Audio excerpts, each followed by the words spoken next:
The modern school reform movement began 40 years ago with the release of the landmark report, A Nation at Risk.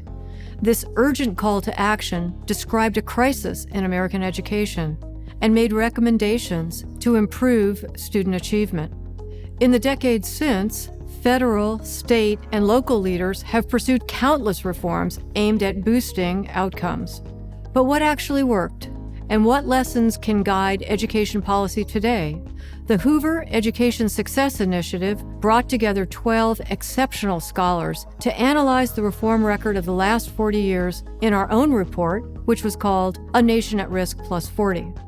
The goal was to document attempted changes in areas like standards, assessment, governance, and more, and then analyze the available evidence on each reform's impact. Taken together, the series gives an unprecedented view of reform efforts over time, revealing both bright spots and blind spots. The sheer volume of reforms pursued is striking. Billions of dollars were invested to adjust parts small and large across a mostly unchanged system. About half focused their improving efforts on inputs, like teacher quality or learning materials. These had limited effect unless implemented deeply and over time. Process reforms like accountability policies were harder to assess, but they showed promise when sustained and coherent. Output reforms directly targeting metrics like test scores did boost student learning initially. Graduation rates rose, and achievement gaps narrowed, but many gains have reversed in recent years. Finally, outcome reforms set external quality bars for credentials and for student readiness.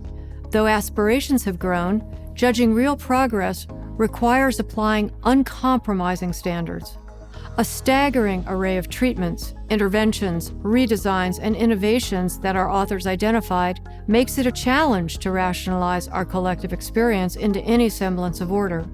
Despite the cacophony, the catalog of activity amassed by our authors supports a few observations about our 40-year effort to reform that holds potential for illuminating future directions for elementary and secondary education in our country. First, most reforms were rushed out broadly without considering local fit or interactions with any other changes already underway. Second, the sheer volume of incremental, incoherent additions led to reform fatigue without meaningful improvement. Third, impatience for instant success ignored realistic timelines. Fourth, the system's resilience suggests reform attempts actually strengthened the status quo structures over time. And fifth, stagnant outcomes show a tolerance across the country for lackluster results. In effect, the report card on 40 years of education reform reads: impulsive, incremental, incoherent, impatient, intransigent, and ineffective. This does not mean nothing worked. A few interventions, when implemented deeply, did improve student learning, but many more came and went, while the system's core remained untouched. Where does this leave policymakers seeking to help students emerge strong from our pandemic? Our research suggests a few guideposts. Ground education reforms in local context rather than imposing one-size-fits-all solutions. Commit to depth of implementation over breadth, and stay the course over years, not months. Align components into coherent strategies, engage synergies, not isolated efforts.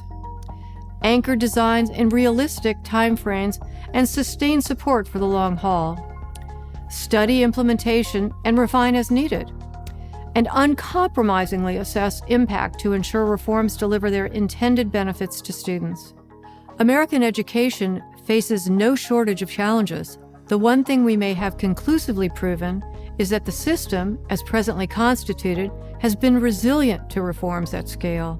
What is clear is that we have a thin collection of reforms that have been shown to work and that can scale. Instead, we have an impressive record of what not to do. We can't assume that ideas that have been proven effective in one setting will be effective in every setting.